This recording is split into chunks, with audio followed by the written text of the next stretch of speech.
Mughal empire के next king Akbar को start करते हैं। अकबर का टाइम पीरियड 1556 से लेके 1605 तक रहेगा। हुमायूं की डेथ के बाद अकबर गद्दी पे बैठता है। तो अकबर के समय सेकेंड बैटल ऑफ पानीपत होता है। इसका टाइम पीरियड है 1556 में सेकेंड बैटल ऑफ पानीपत होता है। ये अकबर लड़ता है हेमू के अगेंस्ट, हेमू के खिलाफ। तो हेमू ये बंदा था कौन? एक्चुअली ये शेर शाह सूरी का वजीर हुआ करता था। ये बाद में सोचता है कि अब हमें कंट्रोल करना चाहिए, अकबर से लड़ाई करके ये इंडिया में कंट्रोल करना चाहिए, इंडिया में रूल करना चाहिए। बट हालांकि ये हार जाता है। तो second battle of Panipat Hemu और अकबर के बीच में होता है। तो इस बैटल में एक्चुअली बैरम खान ने बहुत इंपॉर्टेंट रोल प्ले किया था। एक्चुअली बैरम खान ना 1556 से 60 तक ये 4 साल अकबर का मतलब एज ए हेल्पर या कह सकते हो असिस्ट करता है अकबर को। एक्चुअली उस समय अकबर ना बहुत ही छोटा था, 13 साल का था अकबर। तो अकबर को ज़्यादा आइडिया तो था नहीं, तो इस वजह से उसको हेल्प करता है ये बैरम खान। ठीक है, तो बैरम खान को अकबर एक टाइटल देता है खाने खानम। ठीक है, खानों में खान, बैरम खान। ठीक है, तो अकबर का एक और लड़ाई होती है बैटल ऑफ हल्दी घाटी। ये होती है महाराणा प्रताप के साथ। तो इस बैटल में महाराणा प्रताप की हार हो जाती है। ठीक है, और हालांकि actually battle of Haldi Ghati जब हुई तो राणा प्रताप की अकबर से लड़ाई होती क्यों है? एक्चुअली राणा प्रताप को अकबर चाहता है कि राणा प्रताप ना हमारे अंडर में हमें सरेंडर कर दें और हमारे अंडर में रूल करें। बट राणा प्रताप ऐसा करने से मना कर देते हैं उस समय एक्चुअली। और जो राजपूत राजा थे ना उन्होंने अकबर की सुजरेंटी को एक्सेप्ट कर लिया था। बट राणा राणा प्रताप ने मना कर दिया था। ठीक है कि भाई हम आपकी सत्ता को स्वीकार नहीं करेंगे, इसके लिए चाहे हमें आपसे लड़ाई भी करनी पड़े। तो ये था बैटल ऑफ हल्दी घाटी जिसका टाइम पीरियड है 1576। महाराणा प्रताप और अकबर की सेना के बीच में लड़ी जाती है। तो इस समय इस बैटल में मुगल आर्मी को लीड कौन कर रहे थे? मुगल आर्मी को लीड करने वाले थे राजा मान सिंह। ठीक है, अब अकबर ने एक और राजा था, वो गुजरात का रूलर था, उसको डिफीट किया। उसका नाम था मुजफ्फर शाह। गुजरात के रूलर मुजफ्फर शाह को डिफीट किया। तो मुजफ्फर शाह को डिफीट किया, उसको उस विक्ट्री को सेलिब्रेट करने के लिए या कोमेमोरेट करने के लिए, याद रखने के लिए अकबर ने एक बुलंद दरवाजा बनवाया था फतेहपुर सीकरी में, बड़ा सा गेटवे बनवाया था फतेहपुर सीकरी में। तो अकबर के समय मुगल अंपायर में लगभग इंडियन सब कॉन्टिनेंट का बहुत बड़ा एरिया मुगल अंपायर का ही पार्ट बन जाता है। तो अब एडमिनिस्ट्रेशन देखते हैं अकबर के समय कैसा था। तो जो एम्पायर था उसको अकबर ने सूबाज, सूबा मीन्स कह सकते हो प्रोविंस, प्रोविंस में डिवाइड कर दिया था। तो सूबा का हेड कौन होता था? सूबा का हेड होता था सूबेदार। तो सूबा का हेड या गवर्नर सूबेदार होता था। इसके पास दो दो फंक्शन होते थे, दो इंपॉर्टेंट फंक्शन थे, पॉलिटिकल और मिलिट्री फंक्शन इसी के पास होते थे। हर एक सूबा को भी, हर एक सूबा में और ऑफिशियल्स भी होते थे, जैसे दीवान हो गए, बख्शी हो गए, सदर हो गए, काजी। ये हर एक सूबा के इंपॉर्टेंट ऑफिशियल होते थे। अंपायर को और डिवीजन किया गया था, जैसे जागीर में डिवाइड किया गया था। एक्चुअली जागीर क्या होता था? ये नोबल्स को दे दिया जाता था जागीर, या रॉयल फैमिली के मेंबर को ही जागीर दे दिया जाता था। एक लैंड होती थी, आप वहां से अपना रेवेन्यू कलेक्ट करो और आप उसके बदले मुगल कोर्ट को सर्विस करो। तो ये जागीर। एक होती थी खालिसा। ये खालिसा लैंड जो है रॉयल एक्सचेकर के लिए रिजर्व कर दी जाती थी। एक होती थी इनाम लैंड। ये जो इनाम लैंड होती थी ये रिलीजियस लीडर को दी जाती थी। एक्चुअली ये जो इनाम लैंड होती थी इसमें रिलीजियस लीडर को जिसको दी गई है वो उसमें हाफ में एग्रीकल्चर करेगा और हाफ में मतलब अनकल्टिवेटेड और किसी पर्पज के लिए यूज कर सकता है। अब नेक्स्ट इसमें है लोकल गवर्नमेंट। अकबर के समय लोकल गवर्नमेंट कैसी चलती थी? तो प्रोविंसेस को और फर्दर डिवाइड किया गया था परगना और सरकार में। तो उस समय जो सरकार था उसमें दो इंपॉर्टेंट ऑफिसर थे, उनके नाम इंपॉर्टेंट है। एक होता था फौजदार, इसका काम क्या होता था? ये लॉ एंड ऑर्डर मेंटेन करता था सरकार के अंदर। और एक होता था अमल गुजार, ये लैंड रिवेन्यू को असेस करता था और वहां से लैंड रिवेन्यू कलेक्ट करके लाता था। ये तो लोकल गवर्नमेंट के बारे में हो गया। अब देखते हैं लैंड रिवेन्यू एडमिनिस्ट्रेशन कैसा था ये अकबर के समय। तो अकबर ने क्या किया, एक राजा टोडरमल थे जो अकबर के कोर्ट में रहते थे। तो उनकी हेल्प से एक नया सिस्टम, लैंड रेवेन्यू में एक नया सिस्टम लेकर आया, जिसे जब्ती या बंदोबस्त सिस्टम कहा जाता था। ठीक है, तो अब एक और सिस्टम उस समय था जिसे दहसाला सिस्टम कहते हैं। ये क्या था? एक्चुअली दहसाला सिस्टम ऐसा होता था कि पिछले 10 साल में से आपने जितना लैंड रेवेन्यू किसी पीजेंट ने पे किया है, तो उसी का एवरेज निकाल दिया जाएगा और उसी हिसाब से अब आपको सरकार को रेवेन्यू देना है। ठीक है, तो ये जब्ती सिस्टम का एक इम्प्रूव वर्जन माना जाता है। एक और सिस्टम था बटाई सिस्टम या घोला बख्शी सिस्टम। इसमें क्या होता था, जो प्रोड्यूस है, जितनी भी आपकी फसल पैदा हुई है, उसमें से कुछ स्टेट का शेयर होगा और कुछ पीजेंट रखेगा। ये एक फिक्स प्रोपोर्शन में तय किया जाता था। हालांकि पीजेंट को फोर्स नहीं किया जाता था कि आप जबरदस्ती ये करो ही, ठीक है, बटाई करो। उनको चॉइस दी जाती थी, आप बटाई सिस्टम के अंदर खेती करना चाहते हो या दहसाला सिस्टम के अंदर, आपके को चॉइस है पूरी। तो एक और सिस्टम था नसाक या कंकुट सिस्टम। ये क्या होता था, इसमें ऐसा होता था कि जो पीजेंट है उसको रिवेन्यू पे करना होता था, बट वो कैसे, जैसे अपना वो पास्ट में पे कर रहा है उसी हिसाब से आप अपना रिवेन्यू पे कर सकता है। ठीक है, तो उस समय जो एग्रीकल्चरल लैंड थी उसका कैटेगराइजेशन देखते हैं, उसको कैसे कैटेगराइज किया जाता था। एग्रीकल्चर लैंड को कैटेगराइज किया जाता था, एक थी पोलाज, ये वो लैंड थी जिसमें हर साल एग्रीकल्चर किया जाएगा। एक होती थी परती लैंड, इसमें 2 साल में एक बार खेती की जाएगी, 1 साल खाली छोड़ दी जाएगी। एक होती थी चचार, ये 3 या 4 सालों में एक बार खेती किया जाएगा इसमें। और एक और होती थी बंजर, इसमें 5 या 6 सालों में से एक बार खेती होगी। अभी ये चचार और बंजर, ये जमीन बहुत ही बेकार होती थी, इसमें खेती वेती हो नहीं पाती थी, तो आप रोज हर साल खेती करोगे तो कैसे प्रोडक्शन होगा। तो उस समय जो रिवेन्यू था वो मोस्टली कैश में ही देना पड़ता था। ठीक है, तो आगे देखते हैं। इस समय ना कह सकते हो कि नॉर्थ इंडिया के अंदर जो मुगल अंपायर का रूल था, वहां पर 2 और ऑफिसर जो अपॉइंट किए गए थे, उनका काम क्या होता, एक तो होता था कानून को, एक होता था करोड़ी। इनका काम क्या होता, एक्चुअली ये ना वो पैसे कलेक्ट करके लाते थे, रेवेन्यू कलेक्ट करके लाते थे, ये दोनों ऑफिसर। अब देखते हैं मनसबदारी सिस्टम। अकबर के समय ये मनसबदारी सिस्टम क्या होता है। अकबर ने मनसबदारी सिस्टम इंट्रोड्यूस किया। ठीक है, तो अकबर क्या करता था, अपने जो भी ऑफिसर थे हर एक ऑफिसर को एक रैंक दे देता था जिसे मनसब कहते थे। ठीक है, हालांकि सब ऑफिसरों को मनसब ही कहा जाता था, मगर मनसब को भी 3 स्केल में डिवाइड किया गया था।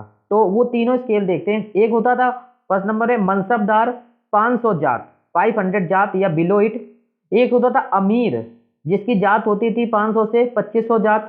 एक होता था अमीर उम्दा, इसकी जो जात होती थी 2500 से ऊपर की होती थी। तो यहाँ पर ये जो रैंक होती थी इसको 2 कैटेगरी में बांटा जाता था, जात और सवार के बीच में। जो जात था ना, ये डिसाइड करता था कि जो भी ऑफिसर है उसका क्या स्टेटस होगा और उसको सैलरी कितनी मिलेगी, तो ये जात के हिसाब से तय होता था। एक होता था सवार रैंक। सवार रैंक में क्या होता था, सवार रैंक में उसको जो भी मनसब होगा उसको घोड़े रखने होंगे।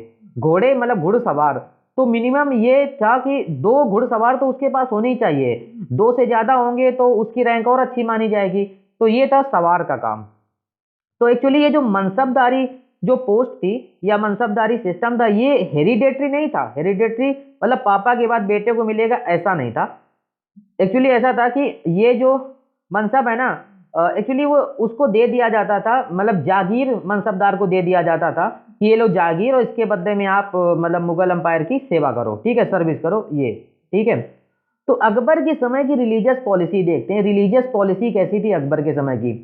तो अकबर ने क्या किया, जजिया टैक्स को अबॉलिश कर दिया। ये जजिया टैक्स क्या था, मैंने बताया था कि जजिया टैक्स जो है ये नॉन मुस्लिम्स पे लगाया जाता था। आपको अगर मुगल अंपायर के अंडर में रहना है तो आपको क्या करने पड़ेगा, एक टाइप का टैक्स देना पड़ेगा जिसे जजिया टैक्स कहते थे। ये दिल्ली सल्तनत के समय से चलता आ रहा है। ठीक है, तो अकबर ने सोचा कि ये जो टैक्स है वो अच्छा नहीं है, ये डिस्क्रिमिनेटरी है, इसको हटा देते हैं। तो अकबर ने जजिया टैक्स को हटा दिया। अकबर ने पिलग्रिम पे भी जो टैक्स लगता था, तीर्थ यात्री जो जाते हैं उन पे भी टैक्स हटा दिया। और अकबर ने जो फोर्सफुली कन्वर्जन होता था प्रिजनर्स ऑफ वॉर का, उसको भी बंद करा दिया। ये प्रिजनर्स ऑफ वॉर का फोर्सफुली कन्वर्जन क्या होता है, एक्चुअली मान लो उस समय जो भी मुगल बादशाह होगा या दिल्ली सल्तनत का सुल्तान होगा, उसकी सामने वाले किसी राजा से लड़ाई हुई, ठीक है, तो उसमें क्या हुआ, उसने क्या किया, उस अपोजिट वाले राजा को हरा दिया इसने, तो उसके बहुत सारे सिपाहियों को ये पकड़ के जेल में डाल देंगे। तो क्या है कि उस समय ऐसा होता था कि इनको कंडीशन रखी जाती थी, अगर आपको जेल से बाहर आना है तो आप इस्लाम कबूल कर लीजिए, आप इस्लाम को एक्सेप्ट कर लीजिए और आपको जेल से छोड़ देंगे। तो इसे कहते थे फोर्सफुली कन्वर्जन। तो अकबर इस चीज को डिस्क्रिमिनेटरी मानता था, तो अकबर ने इसको बंद करा दिया। ठीक है, तो उसके बाद अकबर ने एक इबादत खाना बनवाया था। तो इबादत खाना हाउस ऑफ वर्शिप वर्शिप ये कहाँ था, ये फतेहपुर सीकरी में था। ठीक है, तो इस इबादत खाना के अंदर होता क्या था, मतलब वही धर्म गुरु रिलीजियस लीडर मिलते थे और डिस्कशन करते थे कि धर्म में कैसे कैसे इंप्रूव किया जा सकता है, जो डिस्क्रिमिनेटरी पॉलिसी है उसको हटाया जा सकता है। ये चीजें यहाँ इबादत खाना में होती थी। अकबर अच्छा एक और चीज जानता था कि जो धर्म गुरु हैं, कुछ कट्टरवाद धर्म गुरु हैं, तो उनको कंट्रोल करने के लिए इसने क्या किया, एक सुलह कुल की पॉलिसी अपनाई।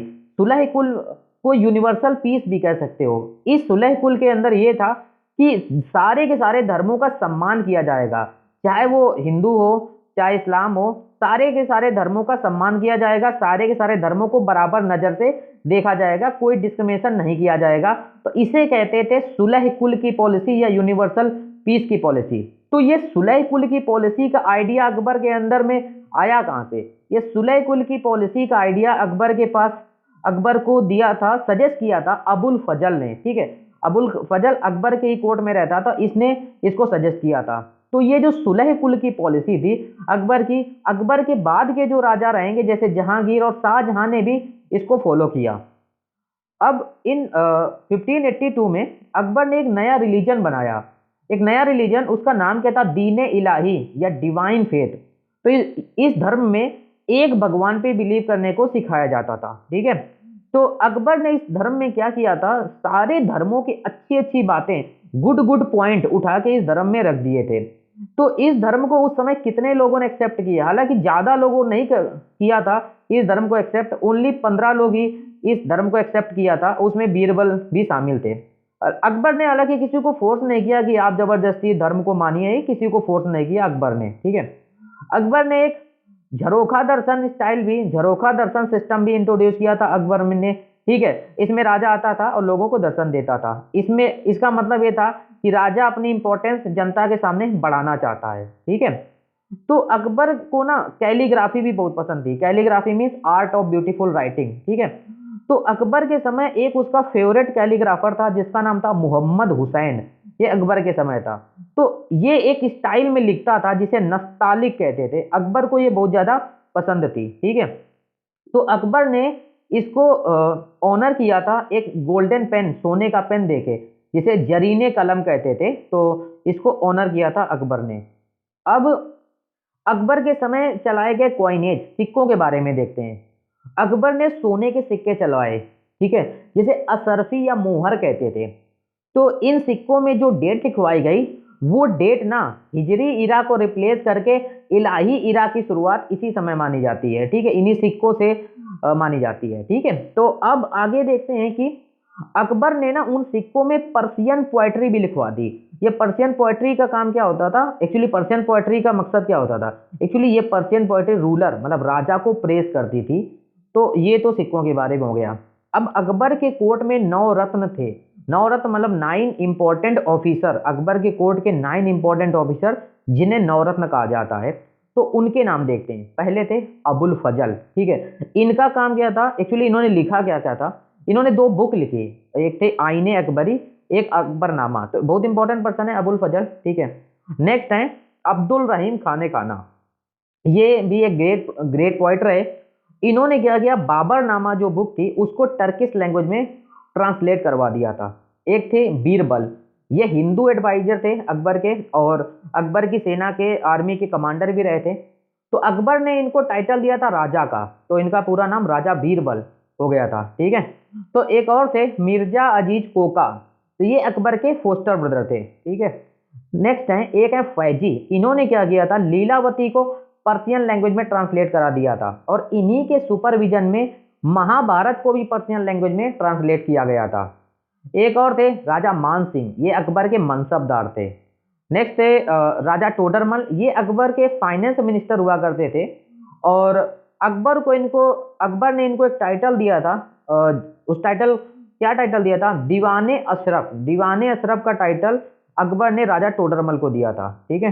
अब एक और थे फकीर अजियुद्दीन, ये अकबर के चीफ एडवाइजर रहे। ठीक है। एक थे तानसेन। तानसेन ये एक हिंदू म्यूजिशियन थे और ये एक्चुअली पहले ग्वालियर में रहते थे। ग्वालियर के राजा रामचंद्र रामचंद्र के यहाँ पर ये सर्विस देते थे, उनके यहाँ संगीत वंगीत गाया करते थे। ठीक है। तो जो राजा रामचंद्र हैं उन्होंने इनको टाइटल दिया था तानसेन। ठीक है। इनका नाम कुछ दूसरा था। ठीक है। मगर इनको टाइटल दिया इसने तानसेन, राजा रामचंद्र ने। ठीक है। तो अकबर इनके गाने से बहुत इंप्रेस हुआ तानसेन के। तो अकबर क्या है, राजा रामचंद्र से इनको मांग लेता है कि आप हमको तानसेन को दे दीजिए। तो रामचंद्र जी इनको दे देते हैं। ठीक है। तो जब ये तानसेन अकबर के कोर्ट में आते हैं तो अकबर इनको एक और टाइटल देता है, उस टाइटल का नाम है मियाँ। अकबर इनको मियाँ का टाइटल देता है। ठीक है।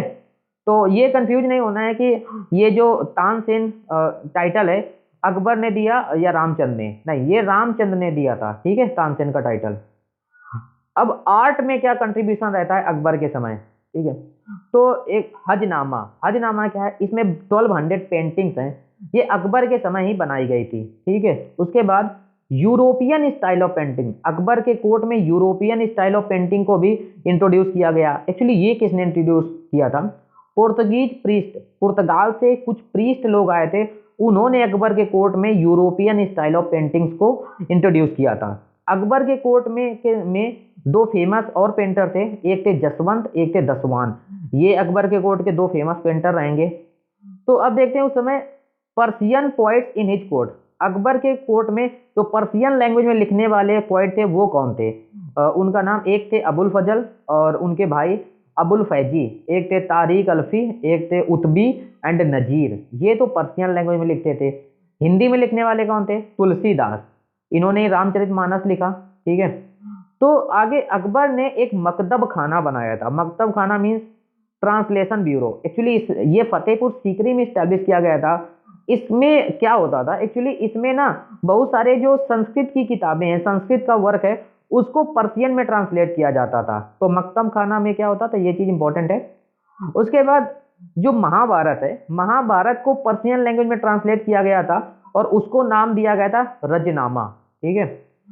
तो अकबर के समय ना अकबर के टाइम पीरियड को the renaissance period of Persian literature माना जाता है। एक्चुअली पर्शियन लिटरेचर का पुनर्जागरण। ठीक है। रिनेसेंस मीन्स होता है पुनर्जागरण। पर्शियन लिटरेचर को बहुत ज्यादा प्रमोट किया गया इस समय, इस वजह से the renaissance of Persian literature कहते हैं अकबर के टाइम पीरियड को।